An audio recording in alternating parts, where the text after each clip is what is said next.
Louvado seja o teu nome, Senhor.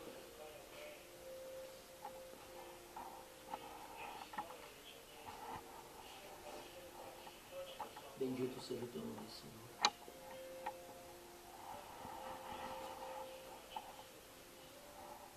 Bendito seja o teu nome, Senhor.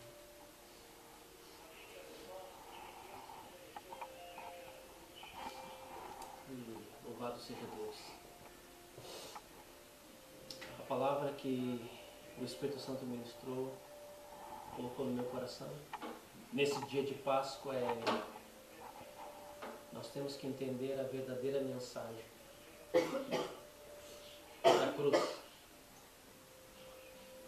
E a verdadeira mensagem da cruz não é nos deixarmos levar por uma coisa que é muito forte quando nós olhamos por revelação e através da leitura da palavra, o dia da crucificação, o dia da Páscoa, o dia da morte, ou melhor, o dia que o Senhor Jesus entregou a sua vida.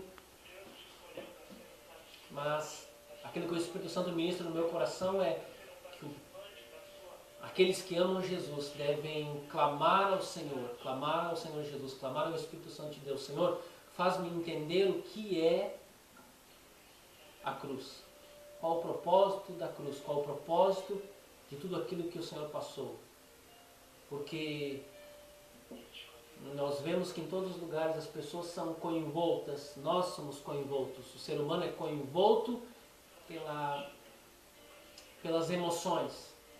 Quando começa a receber a revelação de Jesus crucificado, de Jesus com o corpo dilacerado, ensanguentado, nós nos blocamos no limite de quase de pena de Jesus. Temos pena de Jesus. Na nossa ignorância humana e mente humana, nós temos pena de Jesus quando olhamos por fé, recebemos por revelação a visão, ou vemos um filme, ou olhamos uma foto onde Jesus está crucificado. Na nossa mente é trabalhado algo errado, que é deixarmos nos levar pela emoção.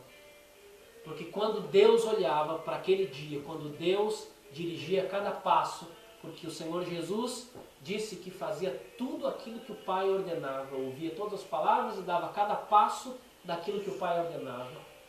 Então cada passo do Senhor Jesus, cada passo dele, quando ele foi preso, era o Senhor Deus que guiava, tinha um plano já formado. Quando ele foi preso, quando ele foi levado, quando ele foi julgado, as palavras que ele dizia, ele não dizia nada daquilo que o Pai não tivesse dado a ele. Então, Deus estava olhando para ele em todos os momentos. E a nossa impressão humana é que em alguns momentos Deus poderia ter feito diferente, Deus poderia ter diminuído aquele sofrimento. Porque nós olhamos com uma ótica carnal, humana, de dor, de quem está sofrendo, de quem está sangrando, de quem está passando por tudo aquilo que Jesus passou. Mas quando nós começamos a orar a Deus, ler a palavra do Senhor, buscar a revelação, e quando pela misericórdia e não por mérito meu ou de quem busca a Deus, mas pela misericórdia do Senhor, nós recebemos a revelação, nós entendemos que o que está se cumprindo naquele dia é um pacto. Senão o Senhor Jesus não falava na Santa Ceia, não reuniria os discípulos, não dizia: este é o sangue da nova aliança. Deus olhava para toda a via cruz, Deus olhava para todo aquele acontecimento, desde o dia que Jesus foi preso, desde o dia que começaram a castigar Jesus, desde o dia que Jesus foi, do momento em todo o percurso. Deus não olha como nós olhamos, Deus não olhou como nós olhamos. Quando Deus chamou Abraão, quando Deus chamou Abraão, quando Deus chamou Abraão e fez um pacto com Abraão, quando Deus escolheu, quando Deus chamou pela primeira vez Abraão, e nós sabemos que Abraão é o nosso pai, ele chamou Abraão e fez um pacto com Abraão. Você vai ser pai de uma grande nação. Eu escolhi você, eu escolhi você, eu escolhi você para ser pai de nações.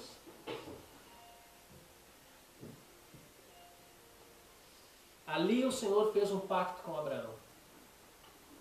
E Deus disse a Abraão, traga um animal, parta ele no meio, faça um sacrifício, e as duas metades desse animal você vai colocar uma de frente para a outra, e o sangue vai escorrer e vai fazer um caminho de sangue, e eu vou te visitar, eu vou passar naquele meio daquele caminho de sangue, e eu vou declarar as palavras do pacto que eu farei contigo.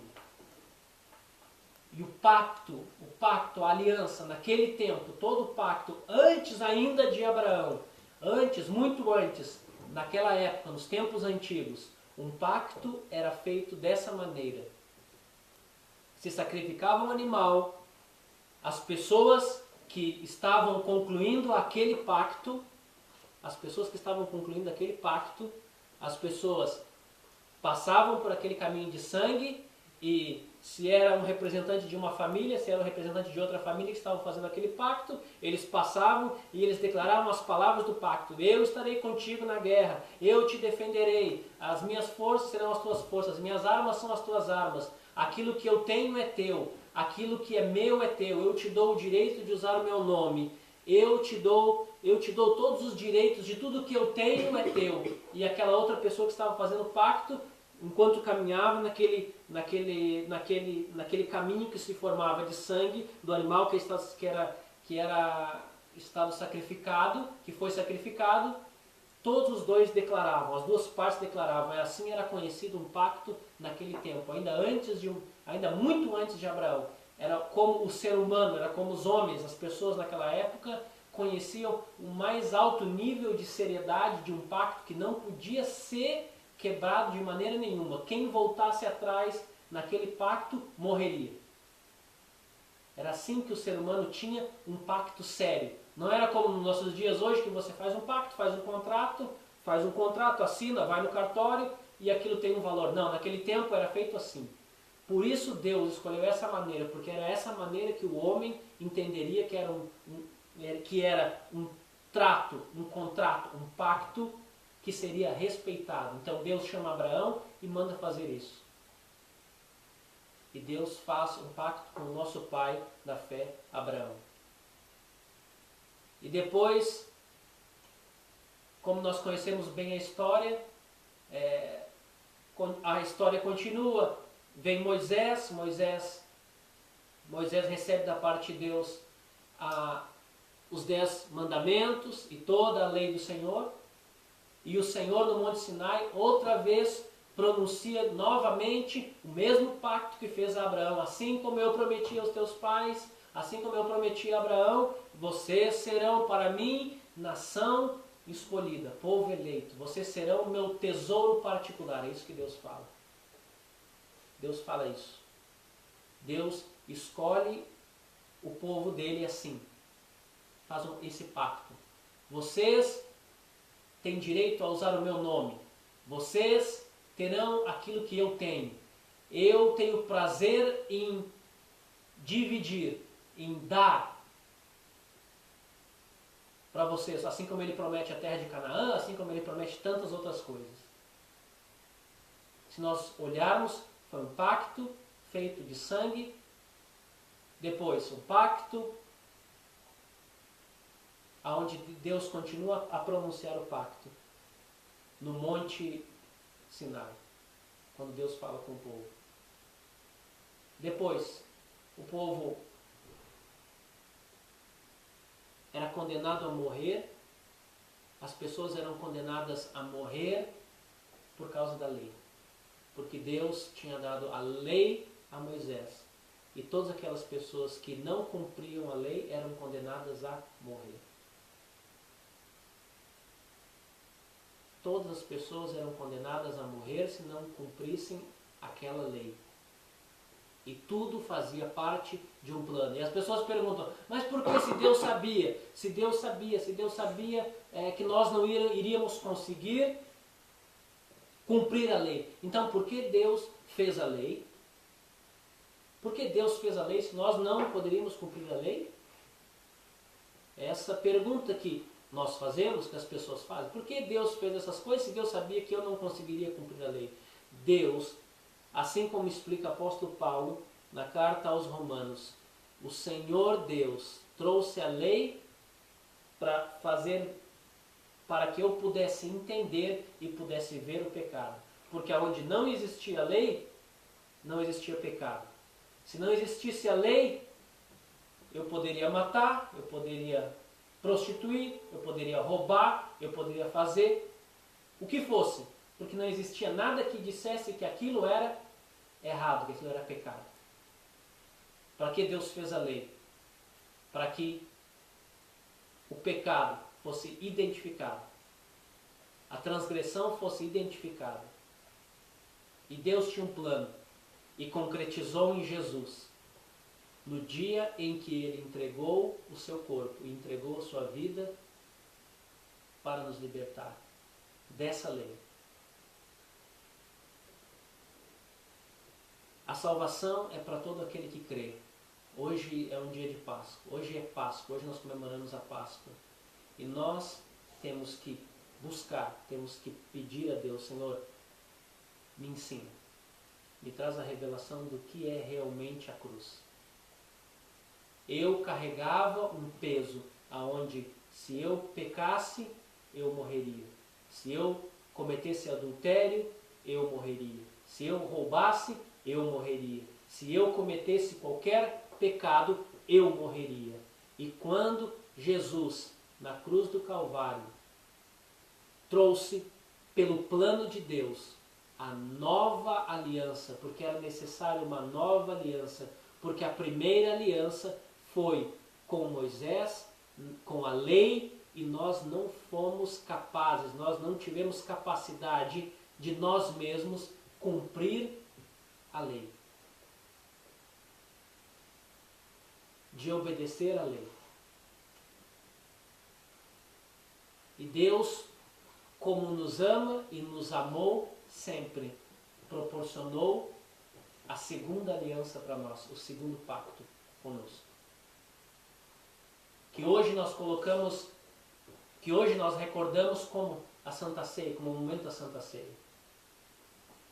Mas quando nós olhamos para a Santa Ceia, quando nós olhamos para a Páscoa, nós temos que lembrar que é o pacto, a aliança, aonde o Senhor Jesus cumpriu a lei, porque Deus não poderia ter dado a lei, não poderia ter declarado palavras, não poderia ter declarado a lei e a lei ficasse sem ser cumprida. A lei teria que ser cumprida. Se as pessoas, se o ser humano pecou, ele tem que morrer. Essa era a lei de Deus. E como Deus iria nos alcançar com a sua graça? Como Deus iria nos alcançar com a salvação? Como Deus iria nos alcançar? O Senhor colocou em prática. Não uma via crucis, não uma cena de dor de Jesus sendo torturado, sendo todo ensanguentado, para que eu hoje tivesse a mentalidade que eu tenho que sofrer, que eu tenho que passar por dificuldades, porque Jesus sofreu, porque eu tenho que de alguma maneira sofrer, porque entanto é sofrimento. Não. O Senhor Deus colocava em Cristo Jesus um plano de salvação para mim, para que eu não precisasse sofrer o castigo do pecado, que é a morte. O castigo do pecado, que é a morte. Jesus levou sobre si todo o castigo do pecado. Quando eu olho, quando nós olhamos, e é essa a revelação que o Espírito Santo e a palavra traz para nós. Quando nós olhamos para o Senhor Jesus pela revelação. Quando nós lemos a palavra e ele está lá na cruz, sofrendo, sendo crucificado, tendo as suas mãos furadas, os seus pés furados, o seu corpo transpassado, o seu lado transpassado por uma lança, nós temos que entender, temos que clamar a Deus e entender que é o pacto do Senhor, que é o meu corpo que deveria estar lá.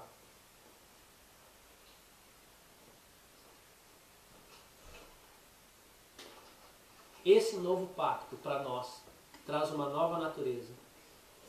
Esse novo pacto para mim e para você traz uma nova natureza. Quando o Senhor participou da Santa Ceia para os discípulos, ele não inventou a Santa Ceia. O Senhor relembrou um pacto que tinha sido feito com o homem já lá no Jardim do Éden. Ele relembrou um pacto que tinha, uma aliança que tinha sido feita já com Abraão. Ele relembrou uma aliança já que tinha sido feita já com Moisés e com o povo no Monte Sinai. Ele relembrou. Tanto é verdade que quando ele pega o cálice e ele pega o corpo, ele disse: façam isso em memória de mim, relembrando a minha morte. A morte do Senhor Jesus é o pacto. A morte do Senhor Jesus é o pacto, é a nova aliança. Quando nós participamos da Santa Ceia, quando nós tomamos a Santa Ceia, quando nós relembramos, hoje é Páscoa, quando nós relembramos aquele ato, nós não estamos relembrando uma ceia, uma janta, nós não estamos relembrando um rito religioso, nós não estamos relembrando uma cerimônia da nossa religião, nós estamos relembrando que o Senhor Deus fez um pacto conosco. E nesse pacto ele teve que entregar o seu próprio filho, porque ele tinha dado uma lei que deve ser cumprida, porque a palavra de Deus não pode cair por terra. Todas as palavras que ele dá têm que ser cumpridas. E ele disse: se houver o pecado, haverá morte. O salário do pecado é a morte. Jesus, hoje, o Senhor Jesus hoje, para nós, dia de Páscoa, tem que nos lembrar a natureza imortal que ele nos deu. A vitória. E não tristeza, e não dor, não sentimento de pena por Jesus na cruz, mas sentimento de vitória. Porque ele ressuscitou e ele conduziu esse pacto em obediência, porque ele sabia que ele teria que morrer, cumprir a lei. Porque se a lei disse, pecou, morreu. Eu pequei, a humanidade pecou, você pecou, e a lei do Senhor era a morte, e o Senhor entregou a sua vida, e no corpo dele, despedaçado, no corpo dele, ali na cruz, torturado, o Senhor selou o pacto, o Senhor entregou, e o Senhor entregou para nós uma nova vida.